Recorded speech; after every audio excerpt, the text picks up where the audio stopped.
Hi guys! Narito na naman ang inyong Ate She. Kumusta kayong lahat? At sana ay nasa mabuti kayong kalagayan sa oras na ito habang pinapanood ang video ko na to. At syempre, ang video na to ay nasa kusina na naman tayo.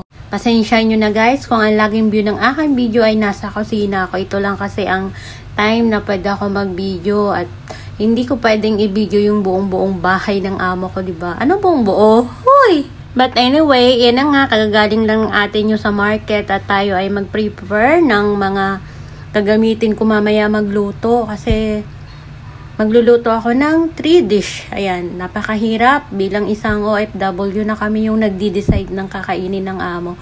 Masakit sa ulo, di baling magtrabaho ka maghapon pero yung mag-iisip ka ng pagkain nila sobrang hirap kasi hindi naman pwedeng paulit-ulit at hindi rin naman pwede na lahat ng food na naisip mo ay lulutuin mo kasi yung mga amo ko is pili lang sila sa pagkain, ayaw nila ng mga heavy food.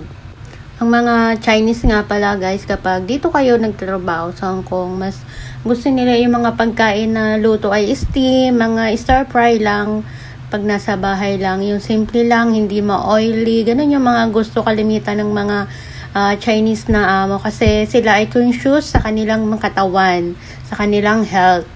Ayan nga guys, magagayat ako ng bell pepper dito kasi magluluto ako ng sweet and sour na chicken. Kahapon kasi nakabili ako ng chicken meat, so hindi namin yung nagamit kaninang lunch kaya gagawin ko na lang siyang sweet and sour. Gusto naman ng mga amo ko itong gantong luto.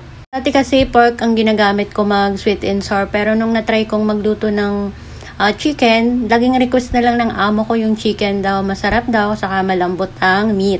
Dito pala sa Hong Kong guys, ang mga amo din is gusto nila yung mga pagkain na niluluto ay hindi sobrang luto. Ang gusto nila yung parang half cook lang siya, lalo na pagdating sa mga vegetable. Kasi pag nasobrahan siya ng luto, hindi na siya masarap sa kanilang panlasa.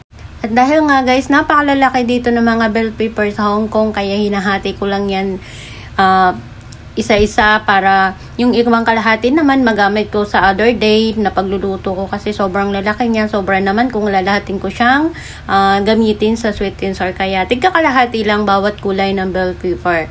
At ito din guys, ang trabaho ko is ako din yung nagbabudget ng aming allowance sa pagkain, mga bilihin dito sa loob ng bahay. Binibigay yun sa akin ng amo ko. Every 1 week nagbibigay siya ng allowance at nira-write down ko yun sa notebook tuwing gabi bago ako matulog. Tapos i-check yun ng amo ko. Then pag ubos na, magbibigay ulit siya sa other week. Pero ako minsan kapag nagbibigay siya ng pera, hindi naman nauubos kasi syempre tayong mga Pinay, mga Pinoy ay mabudget, 'di ba? Hindi naman pwedeng bili lang ng bili, dapat bibili tayo ng medyo mura pero quality naman yung yung mga bibili nating mga pagkain at lulutuin. Kasi dito guys, sa palengke dito sa may sa amin ay kapag bumili ka sa loob ng wet market ay napakamamahal ng mga bilihin. Samantala kung bibili ka dun sa mga labas na tindahan sa labas ng market, ng wet market, is mura dun ang mga bilihin. Sobra minsan doble yung price nila or minsan talaga, mahal talaga sa loob. Kaya bumibili lang talaga ako sa loob ng wet market, ng tulad ng mga seafoods. At yung hindi ko mahanap sa labas, saka lang ako pupunta sa loob para bumili. Mas nakakatipid guys kapag ganun ang ginagawa kasi sobrang mura talaga sa labas.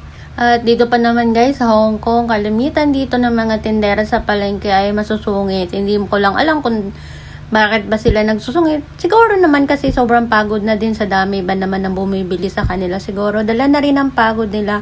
Minsan kasi pag bumibili ako ng vegetable tapos halagang mura lang yung nabili ko, humihingi ako ng resibo kasi kailangan ko ng resibo para sa akin pinamili. Minsan kasi nakakalimutan ko guys at maganda na rin yung may resibo yung ating pinamili para hindi nag-iisip yung amo natin na tayo ay nagbabawas sa allowance ng pera, 'di ba? Yun yung maganda, kaya kahit mura lang ang binili ko, kinukuhaan ko talaga siya ng resibo. Iwas issue sa amo pagdating sa pera. At yan na nga guys, hiniwa-hiwa ko na yung chicken para mamaya lalagyan ko siya ng flour at cornstarch. Na-marinate ko na to kahapon guys kasi kahapon ko pa to binili kaya may lasa na siya. So lalagyan ko na lang siya ng corn flour at harina. Yan, hindi ko naisip kung ano bagang English sa harina. Gusto ko pa sanang Englishin. Ano ba yan? Huy!